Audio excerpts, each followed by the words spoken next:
कहते हैं कि फिल्में हमारे समाज का आईना होती हैं।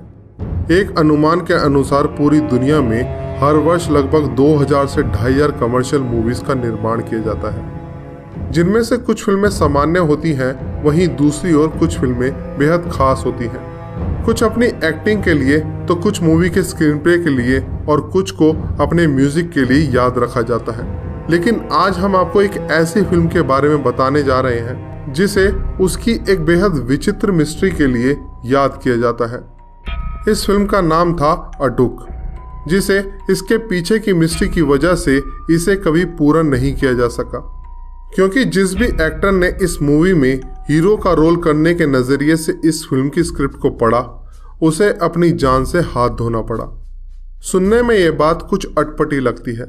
इसे सुनकर सभी के मन में पहला ख्याल ये आता है कि शायद मूवी के भावी हीरोज की मौत हो जाना एक इत्तेफाक हो सकता है।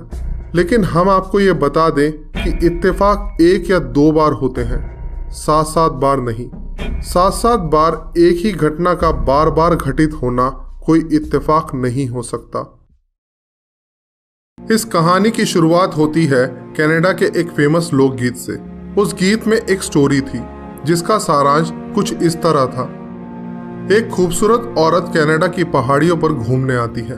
तभी वहां रहने वाले एक नौजवान को उस औरत को देखते ही उससे प्यार हो जाता है, और जब वो औरत वहां से जाने लगती है तो वह नौजवान उसकी गाड़ी में छुपकर उसके साथ शहर चला जाता है, अपना घर बार और परिवार सब कुछ छोड़कर। शहर जाकर वो नौजवान एक अमीर शख्स की बेटी की जान बचाता है, और धीरे धीरे अपनी मेहनत के बूते वो एक दिन खुद बहुत बड़ा आदमी बन जाता है। उसकी गिनती अब शहर के नामचीन लोगों में होने लगती है।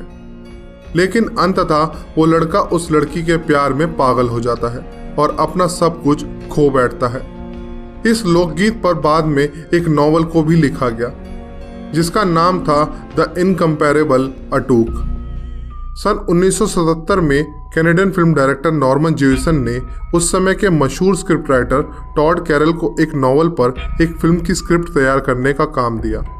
इस स्क्रिप्ट में अटूक की स्टोरी को अमेरिकन परिवेश में बदलकर एक लाजवाब कहानी तैयार करने में स्क्रिप्ट राइटर टॉड कैरल को लगभग 2 साल लगे, और सन 1979 में स्क्रिप्ट को फाइनल करने के बाद फिल्म के हीरो के रूप में कॉमेडियन एक्टर जॉन बेलुशी को चुना गया, जिन्हें ये स्क्रिप्ट पढ़ने को दी गई। जॉन बेलुशी ने इस स्क्रिप्ट को पढ़ा, उन्हें यह कहानी काफ़ी पसंद आई और उन्होंने इस फिल्म में अटूक यानी फिल्म के मेन कैरेक्टर का रोल प्ले करने के लिए हाँ कर दी, और यहीं से इस मिस्टीरियस स्क्रिप्ट को मिला अपना पहला शिकार। क्योंकि स्क्रिप्ट पढ़ने के कुछ ही दिनों बाद एक्टर जॉन बेलुशी अपने होटल रूम में ड्रग ओवरडोज के कारण मृत पाए गए। इस मौत के बाद इस फिल्म प्रोजेक्ट को अस्थायी रूप से रोकना पड़ा। लेकिन सन 1987 में एक और कॉमेडियन एक्टर सैम किनीसन को इस फिल्म में कास्ट करने के लिए प्लान किया गया और उन्हें यह स्क्रिप्ट पढ़ने के लिए दी गई। किनीसन ने फिल्म में काम करने को तो हाँ कह दिया था, लेकिन बाद में स्क्रिप्ट में कुछ बदलाव करने की मांग की। उनकी इस मांग को फिल्म के डायरेक्टर ने मानने से मना कर दिया। इसके कुछ ही समय बाद सैम किनीसन का एक गंभीर कार एक्सीडेंट हुआ। वो अपने एक दोस्त के साथ कार में कहीं जा रहे थे, तभी उनकी कार दूसरी कार से जा टकराई। इस एक्सीडेंट में किनीसन के सर पर गंभीर चोट आई। घटनास्थल पर मौजूद किनीसन के दोस्त ने बताया कि मरने से पहले किनीसन लगातार I don't want to die, I don't want to die ये शब्द दोहरा रहे थे, मानो वो किसी अदृश्य से बात कर रहे हों। फिर अपनी आखिरी सांस लेने से पहले किनीसन के मुंह से आवाज आई, ओके ओके ओके, और इसी के साथ वो हमेशा के लिए मौत की नींद सो गए। उनके दोस्त का ये कहना था कि मौत से पहले किनीसन के हाव भाव से ये साफ लग रहा था कि वो किसी अदृश्य शक्ति को साफ देख पा रहे थे जिसे वहां मौजूद और कोई नहीं देख सकता था। इस मौत के बाद फिल्म से जुड़े अन्य लोगों को ये लगने लगा था कि यह फिल्म बैड लक से भरी हुई है, और इसी वजह से इस फिल्म से जुड़े लोगों के साथ ये अजीब घटनाएं हो रही हैं। वहीं कुछ लोगों ने इस बातों को सिरे से नकारते हुए इन घटनाओं को महज इत्तेफाक माना। इसके बाद इस फिल्म में अटूक के रोल के लिए जॉन कैंडी को चुना गया और सन 1993 में जॉन कैंडी को इस फिल्म की स्क्रिप्ट सौंप दी गई। स्क्रिप्ट को पढ़ने के बाद कैंडी ने फिल्म करने की हामी भरी, लेकिन इसके कुछ ही दिनों बाद जॉन कैंडी अपने होटल रूम में मृत अवस्था में पाए गए। उनकी मौत की वजह कार्डियक अरेस्ट को बताया गया। इस फिल्म की स्क्रिप्ट माइकल डोनेगी नाम के एक शख्स ने जॉन कैंडी को दी थी। इससे पहले इसी शख्स ने यह स्क्रिप्ट बेलुशी को भी दी थी। इसी बीच माइकल ओडोनेगी ने कई बार इस स्क्रिप्ट को भी पढ़ा था। शायद इसी वजह से इस स्क्रिप्ट के साथ जुड़े शराफ ने ओडोनेगी को भी अपना अगला शिकार बनाया और उनकी भी असमय मौत हो गई।